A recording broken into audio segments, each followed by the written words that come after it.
The limestone Charge! Keep caves of moving! southern Okinawa Whoa! held On your secrets feet! older Through than the wire, nations. go!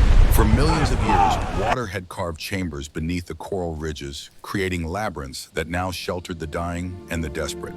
In one such cave, barely 3 kilometers from Shuri Castle, Yoshiko Tanaka knelt on cold stone and tried to remember what her hands had once been trained to do.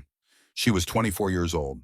In another life, she would have been teaching literature to middle school students in Osaka, discussing the poetry of Basho and the novels of Soseki with children who fidgeted in wooden desks.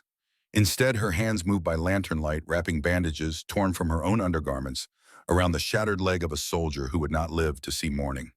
The date was April 28, 1945. The Battle of Okinawa had been raging for nearly a month. Outside the cave, the world had become incomprehensible. The Americans had landed on April 1st with a force so vast it seemed to cover the ocean itself. Yoshiko had watched from the hills as the armada approached, hundreds of ships stretching to the horizon, and she had understood with terrible clarity that everything her government had told her was a lie. They were not going to win this war. They had never been going to win. But understanding the truth and accepting it were different things entirely. The Imperial Japanese Army had drafted her along with 222 other young women from the Okinawa Normal School. They called themselves the Himeyuri Student Corps, named after the Princess Lily that bloomed in peaceful times. Most of them were teenagers. The youngest was 15. Their training had lasted 3 days. Bandaging techniques, how to boil instruments in salt water when there was no proper equipment, how to administer morphine though they had run out of morphine in the second week, how to comfort dying men with lies about victory and honor. No one had trained them for what was actually happening. The soldier whose leg she was wrapping had been brought in 2 hours earlier by his squad mates. Artillery shrapnel had torn through his femur, and Yoshiko could see bone fragments white against torn muscle. The cave's senior nurse, an older woman named Kimura, who had actually worked in hospitals before the war, had looked at the wound and turned away. "Make him comfortable," was all she said. Yoshiko knew what that meant. In a real hospital, this man might live. They would have surgery and blood transfusions and sterile conditions. Here they had cave water and cloth strips and prayers to the emperor. The soldier's name was Takeshi. He was 19. He kept calling for his mother. "Rest now," Yoshiko whispered, holding a cup of water to his cracked lips. "You have served with honor." Takeshi's eyes found hers in the dim light. "Are we winning?" The lie came automatically. Of course, the Americans will soon retreat. But Takeshi was not fooled. Perhaps the nearness of death brought clarity. "My mother lives in Kumamoto," he said. His voice was growing weaker. "If you survive this, if you go home, will you tell her I thought of her?" Yoshiko felt something crack inside her chest. She nodded, not trusting her voice. "Tell her I tried to be brave." "I will tell her you were the bravest soldier I ever knew," Yoshiko said. And this was not a lie, because what else mattered now?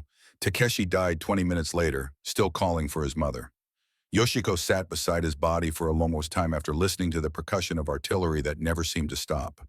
The cave trembled with each explosion. Dust and small stones rained down from the ceiling. Somewhere deeper in the chamber, another wounded soldier was screaming. She pulled out the small notebook she had been keeping hidden in her medical bag. It was against regulations, but Nurse Kimura had seen it weeks ago and said nothing.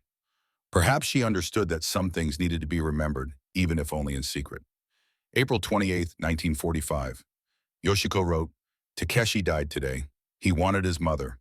They all want their mothers. The Americans are closing in. I can hear their tanks now, not just the artillery. Some of the girls are talking about the cliffs, about what we should do if capture comes. I do not know what to believe anymore." The propaganda had been specific and relentless. American soldiers were demons in human form. They raped and tortured. They took pleasure in desecrating the bodies of Japanese women. Death by one's own hand was not just acceptable, but honorable in the face of such monsters. 3 of the Himeyuri girls had already thrown themselves from the cliffs at Mabuni. Others carried grenades not for fighting, but for themselves. Yoshiko had a small blade hidden in her sleeve, and she tried not to think about how and when she might use it. But there was something else, some small, stubborn part of her mind that remembered her literature classes, that remembered reading American authors in translation, Hemingway and Steinbeck, stories of ordinary people living ordinary lives. Could those people truly be the monsters she had been promised? She did not know, and not knowing terrified her almost as much as believing did. Across the island in a muddy foxhole dug into the red clay soil 300 meters from the cave where Yoshiko kept her vigil, Corporal Michael Chen tried to remember the last time he had been dry. It had been raining for 6 days straight, not the clean rain of his childhood in Sacramento, but thick tropical downpours that turned the volcanic soil into a sucking morass that pulled at boots and dragged down equipment and made every step forward a battle against the earth itself. Michael was 21 years old, Chinese-American, and very far from home. He had enlisted in January of 1943, partly from patriotism and partly to escape the internment camps where his Japanese-American friends had been sent. The irony of fighting Japanese soldiers while Japanese Americans rotted behind American wire was not lost on him. His unit, part of the 96th Infantry Division, had been pushing south for 3 weeks. The Japanese defenders had turned every ridge, every cave, every pile of rubble into a fortress. For every 100 yards gain, Michael had watched friends die. Good men. Men with families and futures and everything to live for. The Japanese were not surrendering. That was the thing that haunted Michael's nights. They fought until they died, and if dying alone was not enough, they took Americans with them. Grenades clutched to their chests as they charged, wounded soldiers playing dead until medics came close. Civilians throwing themselves from cliffs rather than face capture. It was madness. But it was also Michael was beginning to understand something else. Fear, perhaps, or honor, or some combination of the two that his American mind could not quite grasp. He had killed his first man 2 weeks into the campaign. A Japanese soldier had emerged from a spider hole not 10 feet away, and Michael's training had taken over. 3 shots from his M1 Garand center mass, and the soldier had fallen. Michael had vomited afterwards, shaking so hard his squad leader thought he had been hit.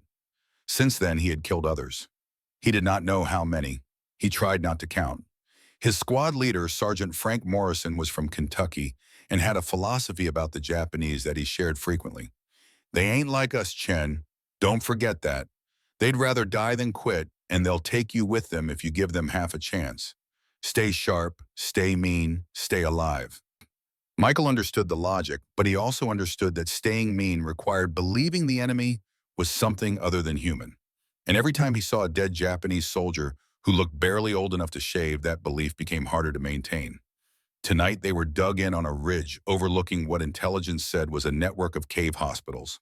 The plan was to move in at dawn, clear the caves, secure any prisoners and military supplies.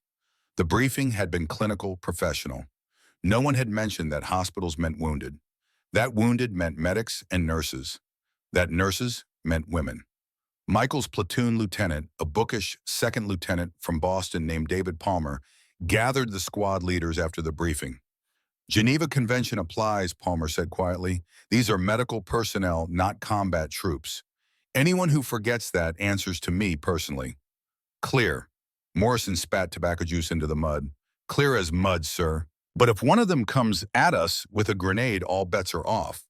If they come at you with a grenade, defend yourselves. But we're not animals. We're Americans. Act like it. Morrison had muttered something under his breath that Michael did not catch. But he noticed other soldiers nodding at the lieutenant's words. Good men, most of them. Men who wanted to go home and forget this island ever existed. Michael pulled out the waterproof pouch where he kept his letters and photographs. His mother's last letter was dated March 15th. She wrote about the garden she was planting, about his younger sister's upcoming graduation, about how the war news from Europe sounded promising. She asked when he would be coming home. Michael did not know how to answer that. The Pacific War felt endless, and island by island slogged toward a Japanese homeland that would have to be taken by force. The casualties would be astronomical. He tried not to think about the odds of surviving that long. Instead, he thought about what tomorrow would bring. The caves, the wounded, the possibility of prisoners who might include women and children. Morrison's philosophy was clear. Stay sharp, stay mean, stay alive. But Lieutenant Palmer's words echoed too. We're not animals, we're Americans. Michael wrote a quick letter to his mother by flashlight, keeping it light and optimistic. He told her the rain would stop eventually. He told her he was eating well and staying safe. He told her he loved her and would see her soon. All of it was lies except the last part. In a medical tent, 2 miles behind the front lines, Major Sarah Brennan, United States Army Nurse Corps, prepared for the morning's expected casualties with the grim efficiency of someone who had seen this before. Saipan, Guam, Iwo Jima. Each island had its particular horrors, but the wounded always looked the same. Sarah was 32 years old enough that some of the younger nurses called her mother, though never to her face. She had enlisted in 1942 after her husband died at Pearl Harbor.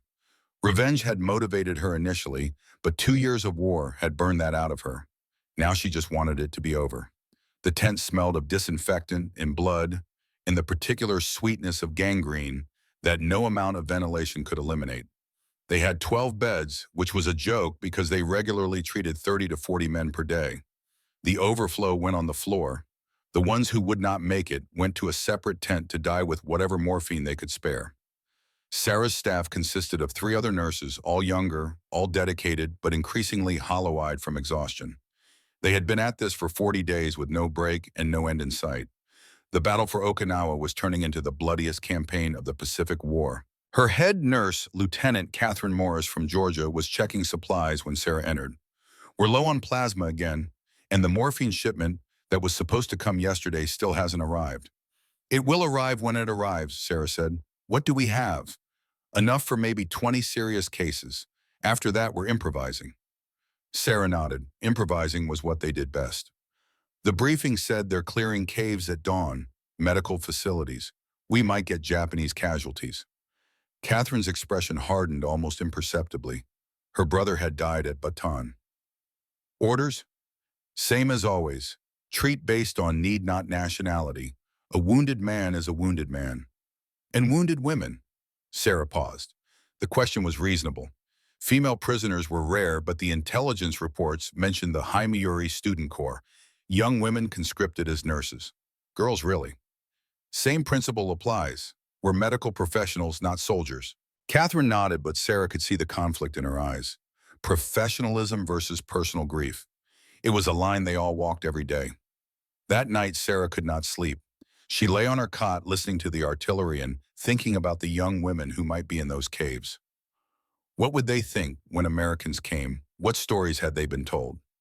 She had read the intelligence reports about Japanese propaganda, the systematic indoctrination teaching that Americans were savage beasts who raped and murdered. She had read about the mass suicides on Saipan civilians throwing themselves from cliffs rather than face capture. It made her sick. Not just the deaths, though those were tragedy enough, but the waste of it, the fear that drove people to such desperate acts. Sarah had grown up Quaker in Pennsylvania. Her parents had been pacifists who disapproved of her enlisting even after Pearl Harbor. They believed all war was wrong, all killing was sin. She had argued with them before shipping out, insisting that some evils had to be fought.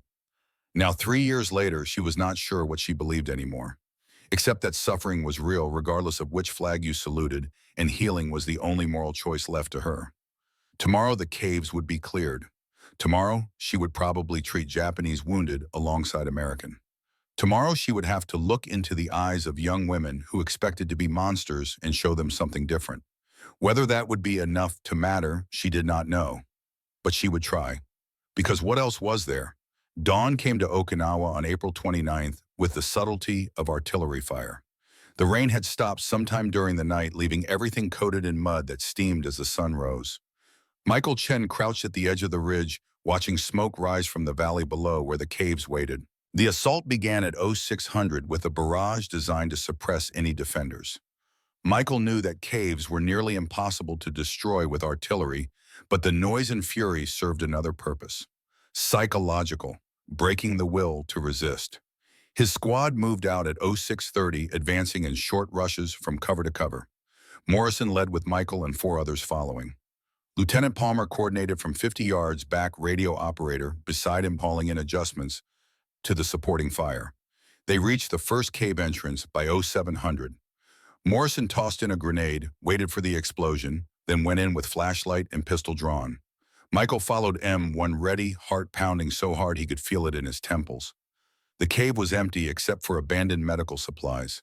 Bandages, a few rusted instruments, empty bottles that might have held morphine once. Signs of hurried evacuation. They moved deeper. The second chamber held wounded. 5 Japanese soldiers in various states of trauma, too injured to move lying on straw pallets. One of them reached weakly for a grenade and Morrison shot him without hesitation. The others just watched with dead eyes. "Get a medic," Morrison ordered. "Palmer wants prisoners." Michael went back outside, feeling sick.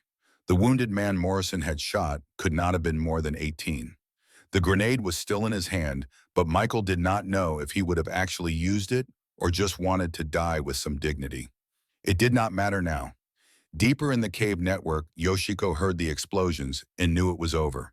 The Americans had come. Around her, the remaining Himayuri girls huddled together, some praying, some silent, all terrified. Nurse Kimura stood at the chamber entrance, her face composed but her hands shaking. "Listen to me," she said. "We are medical personnel, non-combatants. The Geneva Convention protects us." "The Americans do not care about conventions," someone whispered. "They will do what they do." "We do not know that," Kimura said, but her voice lacked conviction. Yoshiko felt the weight of the blade in her sleeve. She thought about Takeshi calling for his mother. She thought about the Hemingway stories she had read in school about young men lost in war. She thought about her own mother in Osaka, who might still believe her daughter was safe, and she made a decision. "I'm going to surrender," Yoshiko said quietly. The other girls stared at her as if she had gone mad. "They will kill you," someone said, "or worse." "Maybe," Yoshiko acknowledged that. "But if I die by my own hand, I will never know if that is true. And if it is not true, then I will have killed myself for a lie."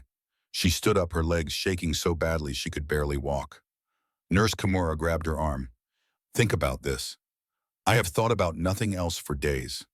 Yoshiko pulled away gently. "I am going to walk out of this cave with my hands up. If they kill me, you will know. If they do not, perhaps you will follow." She moved toward the entrance before her courage could fail. Behind her, she heard whispers, gasps, someone crying. She did not look back. The morning sun blinded her after the cave's darkness. She raised her hands high, walking slowly, every sense alert for the bullet that would end her. A voice shouted in English. She did not understand the words, but recognized the tone. "Stop. Show yourself. Identify." Yoshiko kept her hands up and kept walking. Into the light, into the unknown, into whatever came next. Michael Chen was the first to see her.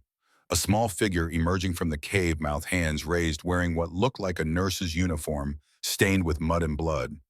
Not holding a weapon, not running, just walking toward them with terrible, slow purpose. "Hold fire," Lieutenant Palmer shouted. "Medical personnel, hold your fire." Morrison had his rifle aimed. "Could be a trick." "It's a girl, Morrison. Look at her. She's terrified." The figure kept coming, close enough now that Michael could see her face. Young, maybe his age. Eyes wide with fear, but also something else. Determination, perhaps. Or resignation. "Chen," Palmer said. "You speak any Japanese?" "No, sir, just Chinese." "Close enough. Get up there and secure her. Search for weapons, but be gentle. She's a prisoner of war under the convention." Michael moved forward, rifle lowered but ready. The girl stopped about 10 feet away, still holding her hands up. Her whole body was shaking. "It is okay," Michael said in English, speaking slowly and softly as if to a frightened animal. "No one will hurt you. You are safe now." The girl's expression shifted, confusion maybe, or disbelief. Michael realized she probably did not speak English. He gestured for her to turn around. She did, moving slowly. He patted her down quickly, professionally, and found a small blade in her sleeve. He removed it and held it up for Palmer to see. "Probably for herself," Palmer said quietly. "Poor kid." Michael turned the girl back around. Up close, he could see she had been crying. Her eyes were red and swollen. She looked exhausted beyond anything he had seen. "Do you speak English?" he asked. The girl shook her head. Michael pulled out his canteen and offered it to her. The girl stared at it as if it might explode. He pantomimed drinking.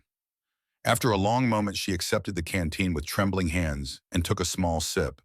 Then she began to cry up behind my, not loud sobs, but quiet tears that streamed down her face as she drank. As if kindness was more shocking than cruelty would have been. More figures appeared at the cave entrance. Other women, other nurses following the first girl's lead. Hands up, unarmed, terrified but choosing survival over suicide. Morrison swore quietly. Well, I'll be damned. Palmer was already on the radio calling for medical support and interpreters. Get these women to the rear. Water, food, medical attention. And for God's sake, tell the guards to be respectful. Let's show them what Americans actually are. Michael escorted the girl who had come out first toward the designated collection point.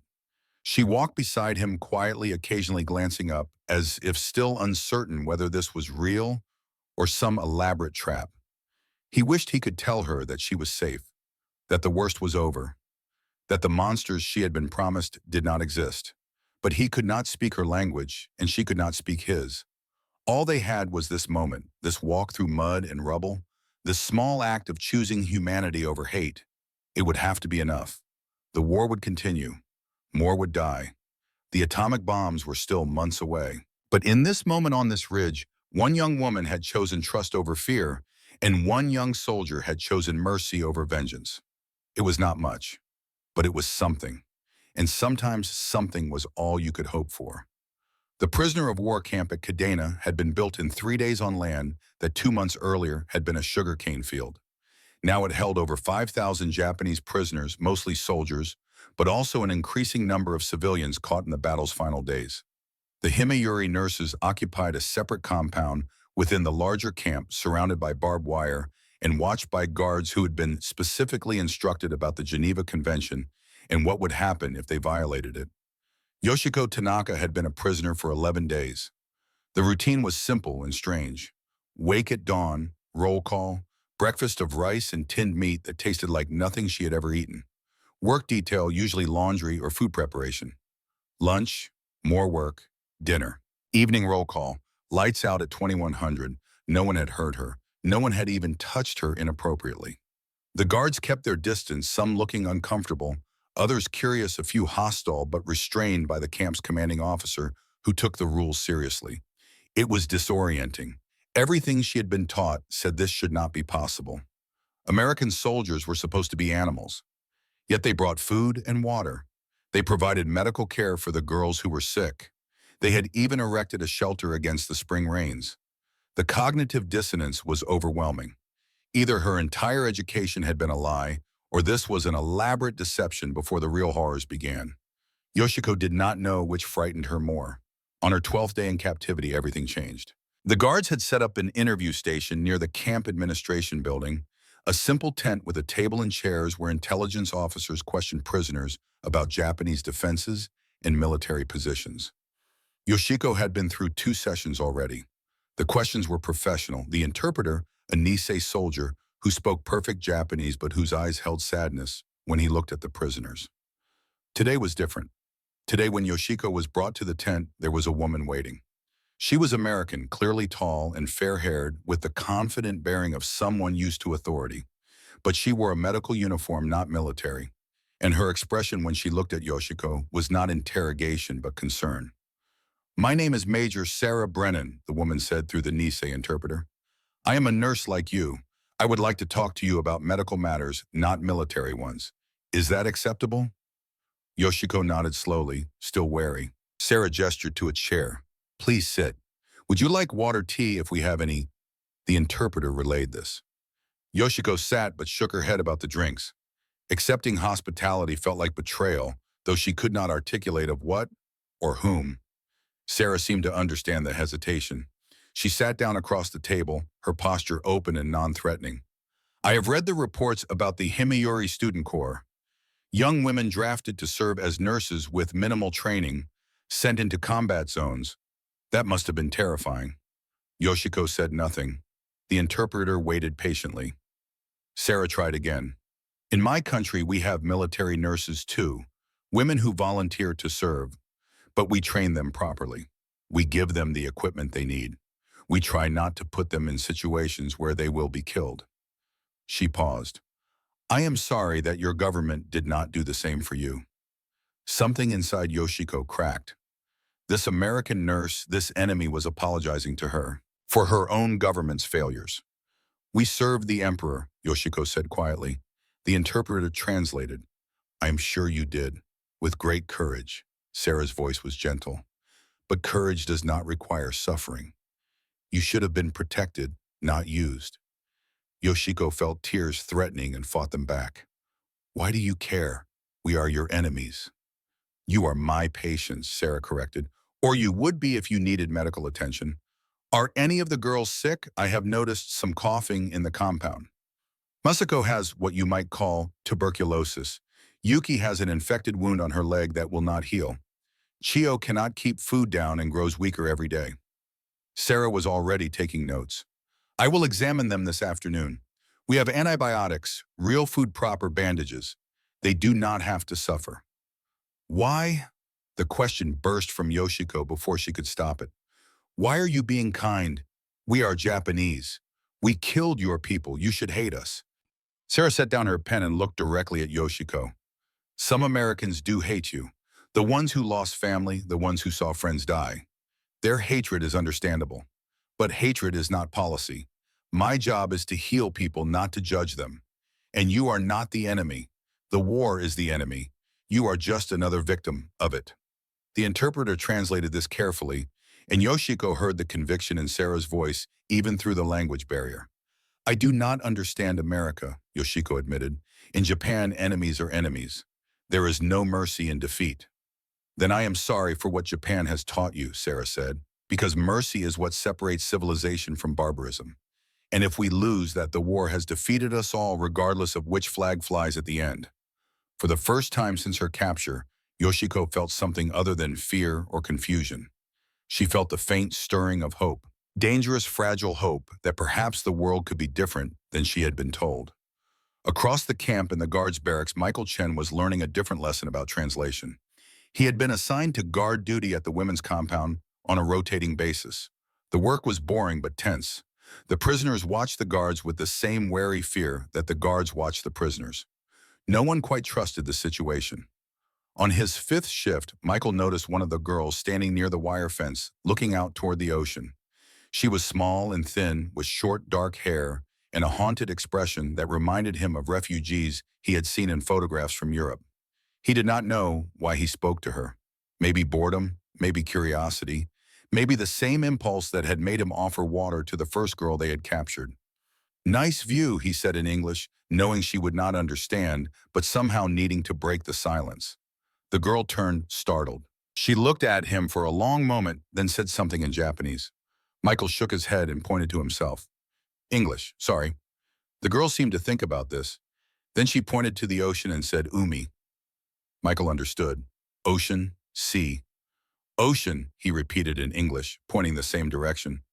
The girl's eyes lit up slightly. Ocean, she tried her pronunciation careful. Yeah, that's right, ocean. Michael smiled encouragingly. Over the next hour, they went through a halting exchange of words. Sky, cloud, bird, tree.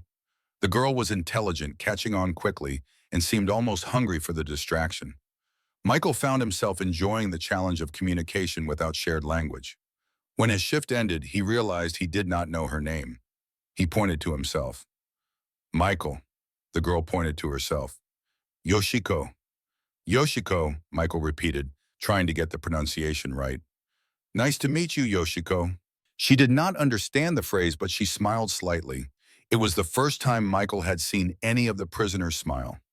The next day, he brought a notebook and pencil. When Yoshiko came to the fence again, he showed her written English words alongside his pronunciations. She wrote Japanese characters in return.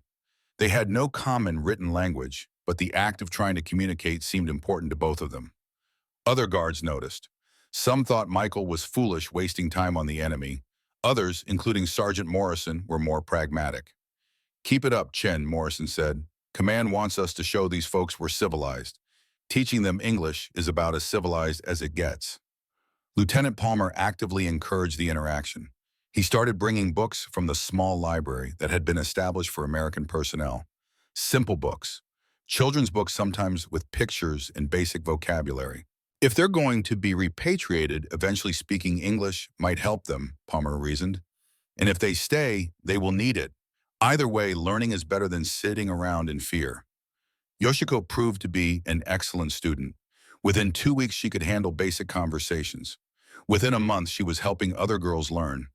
The compound began to transform from a silent, fearful place into something else.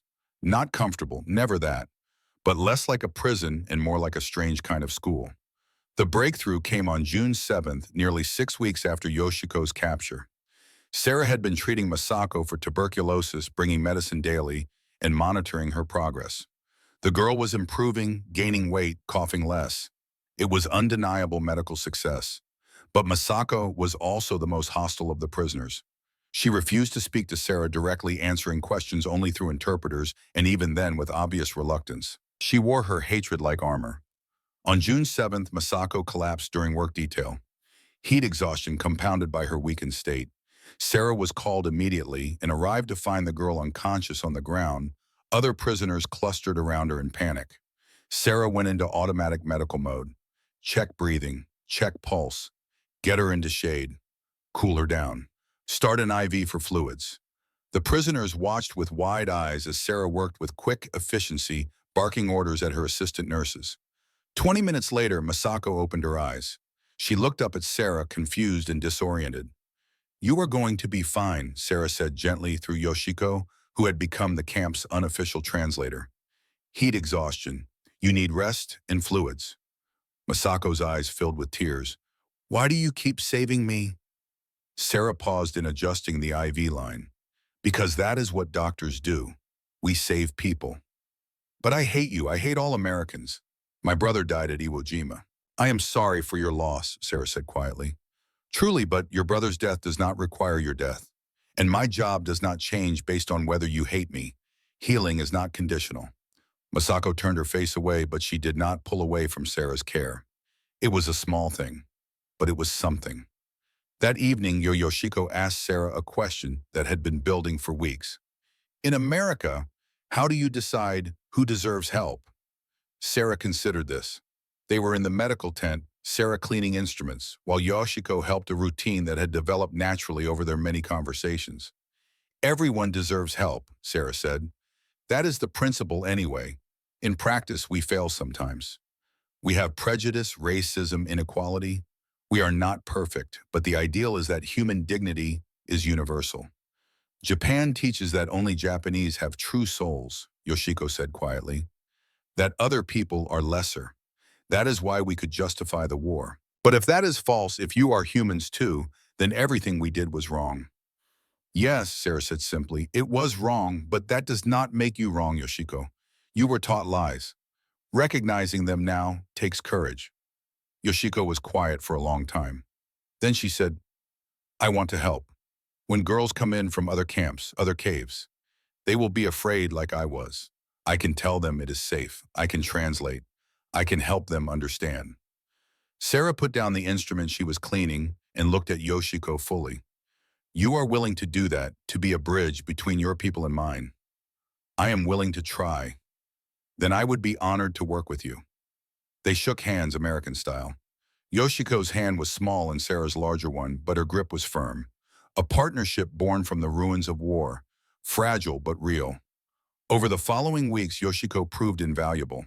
As more prisoners arrived from the outlying areas where fighting continued, she was there to meet them, speaking their language, explaining that the propaganda was false, showing by example that survival was possible. Many still chose death. The fear ran too deep, the indoctrination too complete. Yoshiko would hear the explosions from grenades, the shots from pistols, and she would have to live with knowing she could not save everyone. But some listened. Some chose the harder path of trusting their former enemies. And slowly the women's compound grew from 50 to 100 to nearly 200 souls, choosing survival over suicide. Michael watched this transformation with something like awe. The frightened girl he had first seen emerging from the cave had become a leader, someone other prisoners looked to for guidance. Her English improved daily. She began to smile more often. She even laughed sometimes, usually at Michael's terrible attempts to pronounce Japanese words. One evening in late June, as the sun set over the Pacific and the war entered its final brutal months, Michael and Yoshiko sat on opposite sides of the fence, sharing a quiet moment after a long day. "Can I ask you something?" Michael said. "Yes." "When you walked out of that cave with your hands up, were you afraid?" Yoshiko was quiet for a moment. "Terrified. I was certain I would die." What made you do it anyway? She thought about this, searching for the right English words. I decided that if I must die, I want to die knowing truth, not living in lies. Even if truth is terrible, it is better than comfortable lies. And was it terrible, the truth? Yoshiko looked at him, this young American soldier who had shown her kindness when he could have shown cruelty. The truth is complicated. Your country has done bad things too. I know this now. But you personally, Michael Chen, you have been kind. Major Brennan has been kind. That is truth also. Do you think people back in Japan will believe that? When the war ends and you go home, I do not know if I can go home, Yoshiko admitted. In Japan, prisoners are shameful. We were supposed to die rather than surrender. My family may reject me. Then stay here. After the war, make a new life. Yoshiko smiled sadly. America is not my home. I do not belong here. Maybe not yet, but you could. You are learning the language, the customs. You could build something new. Maybe, Yoshiko said, though her tone suggested she did not believe it. They sat in companionable silence as darkness fell. In the distance, artillery rumbled. The battle for Okinawa was nearly over, but the war continued. Somewhere in laboratories in New Mexico, scientists were preparing weapons that would change everything. Somewhere in Tokyo, Emperor Hirohito was beginning to understand that defeat was inevitable. But in this moment, none of that mattered. What mattered was two young people from opposite sides of a terrible war learning to see each other as human. Learning that translation was possible not just of language, but of understanding. It was not enough to end wars, but it was enough to survive them. And sometimes that had to be sufficient. August 6, 1945, began like any other day at the Kadena prisoner of war camp. Yoshiko woke at dawn, helped with breakfast preparation, and was preparing for her morning English class, with the newer arrivals when the news came through. The Americans had dropped something on Hiroshima, a bomb unlike anything before. The entire city destroyed in a single blast. The camp fell into stunned silence. Prisoners and guards alike could not comprehend the magnitude. One bomb, one city. The numbers were too large to process. 70,000 dead, the early reports said. Later estimates would climb higher. Yoshiko sat in the medical tent numb with shock. Sarah found her there an hour later staring at nothing. Did you have family in Hiroshima? Sarah asked gently. Yoshiko shook her head. Osaka. But she struggled for words. So many people, so many lives, just gone. Sarah sat beside her. I know, it is incomprehensible. Is this what you meant by American civilization, killing thousands in seconds? The question was bitter angry. Sarah did not flinch from it. No, this is what I meant about all of us being capable of terrible things, America included. Sarah's voice was heavy.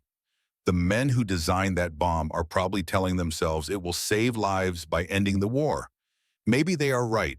Maybe it will force surrender and prevent a mainland invasion that would kill millions. But that does not make it less terrible. And if Japan does not surrender, if they drop more bombs? Sarah had no answer. 3 days later, Nagasaki provided one. Another city, another 70,000 souls. On August 15th, Emperor Hirohito's voice came over the radio for the first time in Japanese history. His announcement of surrender was wrapped in formal language, but the meaning was clear. Japan had lost. The war was over. In the women's compound, reactions varied. Some prisoners wept with relief. Others wept with shame. A few spoke quietly of suicide, though by now most had learned to choose survival. Yoshiko felt only emptiness, a vast hollow, where her entire understanding of the world had been. Michael found her by the fence that evening, the same spot where they had shared so many conversations. You okay? He asked. I do not know, Yoshiko admitted. My country has lost everything. My education was lies. My government sacrificed millions for nothing. What is left? You are left. Everyone here is left. You can rebuild. Into what? What does Japan become now? Michael sat down in the dust on his side of the fence. I don't know, but I know what you can become. You have become a teacher here, a translator, someone who helps frightened people find courage. That does not disappear because the war ended. Yoshiko was quiet for a long time. Then she said, Major Brennan asked me if I want to work with the occupation forces as a translator and cultural liaison. She says they will need people who understand both Japanese and American ways. What did you tell her? I said I would think about it. But Michael, my family may disown me. In Japan, prisoners are dishonored, especially women prisoners. We should have died rather than be captured. That is what they will say. Maybe. Or maybe they will be grateful you survived. Maybe they will listen when you tell them that Americans are not monsters, that peace is possible. You have such faith in people. I have faith in you, Michael said simply. You walked out of that cave when you could have killed yourself. You chose to learn English when you could have stayed silent. You chose to help other prisoners when you could have stayed isolated. Every time you had a choice, you picked courage over fear. Why stop now? Yoshiko felt tears streaming down her face. Because I am tired. Because I want to go home, but I do not know where home is anymore. Then make a new home, here or Japan or somewhere else entirely. But do it knowing you have something valuable to offer. You have lived through the worst, and you came out still human. That matters. They sat together as the sun set, not speaking, but finding comfort in shared silence. Around them, the camp was transforming. Already there was talk of repatriation, of processing prisoners to return home, of the massive effort to rebuild two nations from the ashes of war. Over the next 3 months, as autumn turned to winter, the camp slowly emptied. The first ships left in September, carrying prisoners back to a Japan that existed only in memory now. Occupied by Americans, cities destroyed, economies shattered, everything familiar gone. Yoshiko made her decision in October. She would stay through the initial occupation, work as a translator, help rebuild bridges between Japanese civilians and American forces. For how long, she did not know. Maybe a year, maybe longer. You could apply for permanent residency, Sarah suggested. Come to America, study nursing properly, build a life. Yoshiko was tempted. America represented freedom, possibility, all the things her old world had denied. But it also represented abandonment, turning her back on her people when they needed understanding most. I need to go back eventually, Yoshiko said, but not yet. First, I need to show them that the enemy was not what we thought, that there is another way. Sarah understood. Then I will help however I can. The two women had become genuine friends over the months. Sarah taught Yoshiko advanced medical techniques. Yoshiko taught Sarah Japanese language and customs. They spoke honestly about the war's horrors and their complicity in systems they had not chosen but had served nonetheless. Do you think we can be forgiven, Yoshiko asked one day as they worked in the clinic, for what our countries did? I think forgiveness is less important than learning, Sarah replied. If we learn from this, if we build something better because we understand what went wrong, maybe that is redemption enough. Michael's deployment ended in November. He would be returning to California, to a family he had not seen in 2 years, to a life he could barely remember. On his last day, he gave Yoshiko a gift, a book of American poetry, including works by the Chinese American poets who had fought to be heard in a country that did not always welcome them. So you remember that America is complicated too, he said. Not perfect, but trying. Yoshiko gave him something in return, a small crane folded from paper, traditional Japanese origami. For peace, she said, and for remembering that enemies can become friends. They shook hands formally, both understanding that some friendships exist in specific moments and cannot survive the transition back to normal life. But that did not make them less real or less valuable. Take care of yourself, Yoshiko Tanaka. Change the world. Take care of yourself, Michael Chen. Remember what you learned here. After he left, Yoshiko stood at the fence for a long time, watching the empty space where he had stood. Then she turned back to the clinic, to the work that awaited, to the future that was uncertain but no longer terrifying. The occupation of Japan brought its own challenges. Yoshiko worked with American military government teams translating orders and explaining cultural contexts. She helped set up schools and medical clinics. She watched Japan transform from enemy to ally, from proud empire to defeated nation to something new and undefined. She saw American soldiers being kind and American soldiers being cruel. She saw Japanese civilians who welcomed the occupiers and Japanese civilians who seethed with resentment. She learned that truth was never simple, that no nation was entirely good or evil, that individuals mattered more than flags. In the spring of 1946, Yoshiko received a letter from her mother. It had taken months to arrive, routed through Red Cross channels. The handwriting was shaky-aged. "My daughter," it read, "we thought you were dead. The official notice said you died serving the emperor at Okinawa. We held funeral services. We mourned. But an American officer visited last week and said you were alive, working with the occupation forces." "Is this true?" Yoshiko wrote back, immediately explaining everything. The capture, the camp, the decision to survive, the work she was doing now. She expected rejection, shame, disownment. The response came 2 months later. "Come home," her mother wrote. "We want to see you. Whatever happened, whatever you did, you are still our daughter. The war is over. Let us be a family again." In July, Yoshiko took a train to Osaka. The city was largely destroyed, rebuilding slowly from American firebombing raids. Her family home had survived, though the neighborhood around it was rubble. Her mother opened the door and immediately began crying. They held each other for a long time, not speaking, just reconnecting across the gulf of separation and war. Over tea, Yoshiko told her story. Her mother listened without judgment, occasionally asking questions, mostly just absorbing the magnitude of what her daughter had endured. "I was afraid you would think I brought shame to the family," Yoshiko admitted. Her mother shook her head. "You survived. That is not shame, that is strength." "But I surrendered. I helped the enemy." "You helped people. There is no shame in that." Her mother poured more tea. "The war taught us many lies. That dying was more important than living, that enemies were monsters, that our leaders were infallible. All lies. If you learn the truth earlier than most, that makes POWs not shameful." They talked long into the night, about the past, about the future, about what Japan would become in this strange new world, where Americans were occupiers but also allies, where the emperor had revealed himself to be human, where everything certain had become uncertain. "Will you stay?" her mother asked. In Japan, Yoshiko did not know. "For now, but I am thinking about studying in America, learning proper medicine, coming back to help rebuild." "Then do it. The world is open to you now in ways it never was before. Use that freedom wisely." Over the next several years, Yoshiko did exactly that. She continued working with occupation forces while studying at night. She applied to American nursing schools and was accepted to several. She chose one in California partly because Michael had mentioned it was where his family lived, though she had lost contact with him and did not expect to find him again.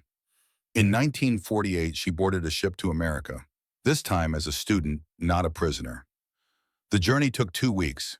Yoshiko spent much of it on deck, watching the ocean and thinking about the journey she had made from the caves of Okinawa to this moment. Sarah met her at the dock in San Francisco. The older nurse had returned to America after the war and was now teaching at the university hospital where Yoshiko would study. "Welcome home," Sarah said, embracing her. "This is not my home," Yoshiko replied, but she was smiling. "Not yet, but it could be." Yoshiko's years in America were challenging. Language barriers remained despite her fluency.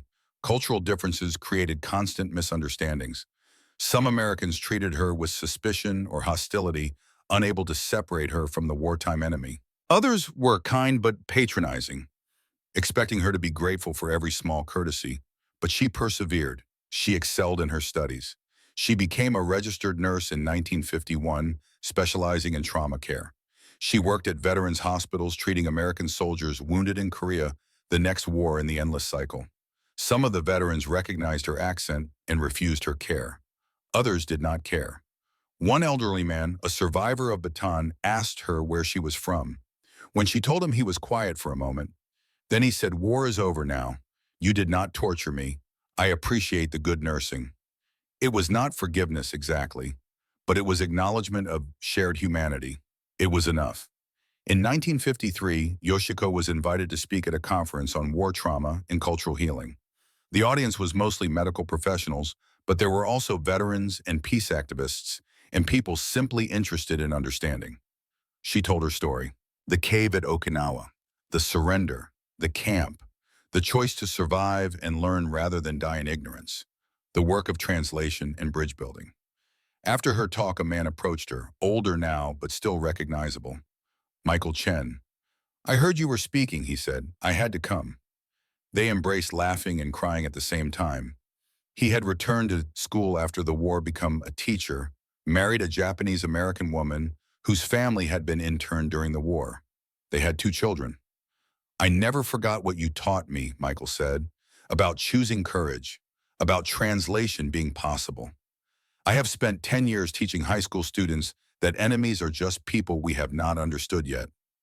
Are they listening? Some are, that is all we can ask. Yoshiko had not married. Her work was her life. She dated occasionally but found it difficult to trust deeply after everything she had endured. Therapy helped, though the concept was still new, and she often felt like she was explaining herself to people who could not possibly understand.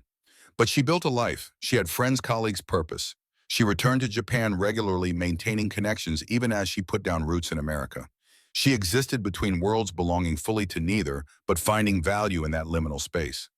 Sarah remained a close friend until her death in 1968.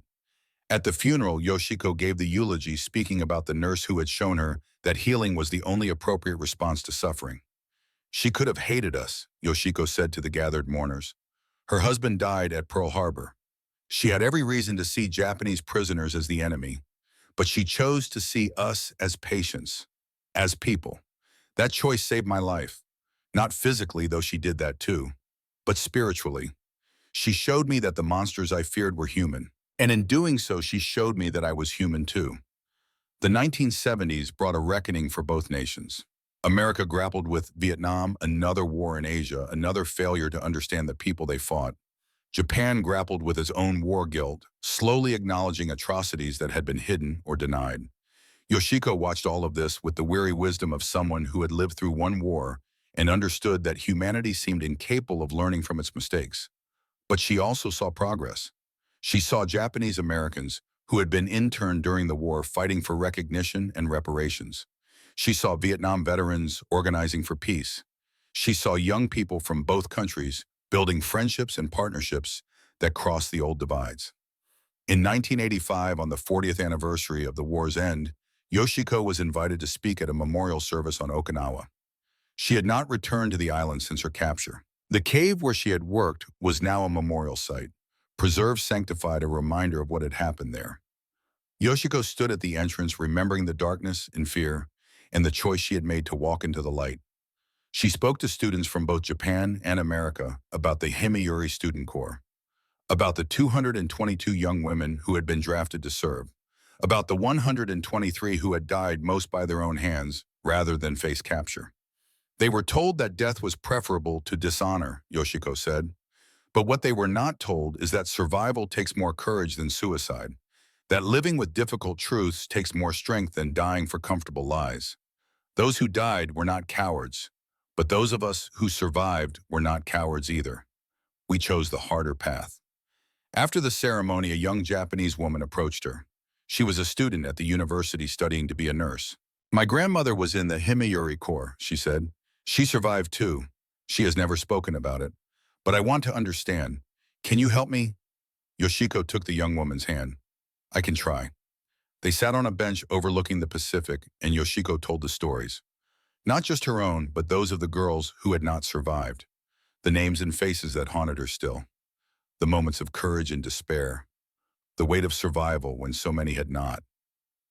Does it get easier? The young woman asked. The guilt of surviving? No, Yoshiko admitted, but it becomes bearable. You learn to carry it. You learn to honor the dead by living well, by being the person they did not get to become. Yoshiko Tanaka died in 2006 at the age of 85. She was working at the clinic until 2 weeks before her death, still seeing patients, still teaching young nurses, still believing that healing mattered. Her memorial service was held in both California and Osaka. Students spoke, colleagues spoke, patients spoke, and at the California service, an elderly man stood to share his story. My name is Michael Chen, he said. I met Yoshiko in 1945 during the Battle of Okinawa. I was a scared kid with a rifle. She was a scared kid in a nurse's uniform. We were supposed to be enemies. But she taught me that enemies are just people you have not tried to understand yet. That lesson changed my life.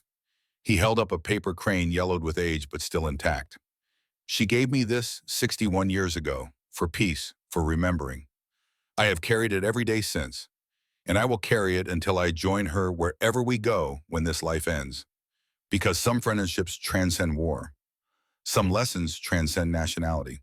Some truths transcend time. The crane was buried with Michael when he died 2 years later. His family honored his wish that it be placed in his coffin, a symbol of the connection that had shaped his life. Yoshiko's legacy lived on in the hundreds of nurses she had trained, the thousands of patients she had treated, the countless lives she had touched through her work and her story. Medical schools used her memoir as a teaching text on cultural sensitivity and the ethics of care. Peace organizations cited her as an example of reconciliation being possible. But perhaps the greatest legacy was simpler. It was in the small acts of kindness that rippled outward from that moment on a ridge in Okinawa when one frightened young woman chose to trust and one frightened young soldier chose to help. Those choices had not ended war. They had not prevented future conflicts or dissolved the barriers between nations. But they had proven that even in the darkest moments, human connection was possible, that enemies could become friends, that translation was not just of language, but of understanding. And in a world that seemed determined to divide itself into us and them, that truth remained vital. A reminder that the distance between enemy and ally, between monster and human, between war and peace was sometimes only a single choice. The choice to extend water instead of violence. The choice to heal instead of hate. The choice to see the human in the other. It was not enough to save the world, but it was enough to save a soul. And sometimes that had to be sufficient.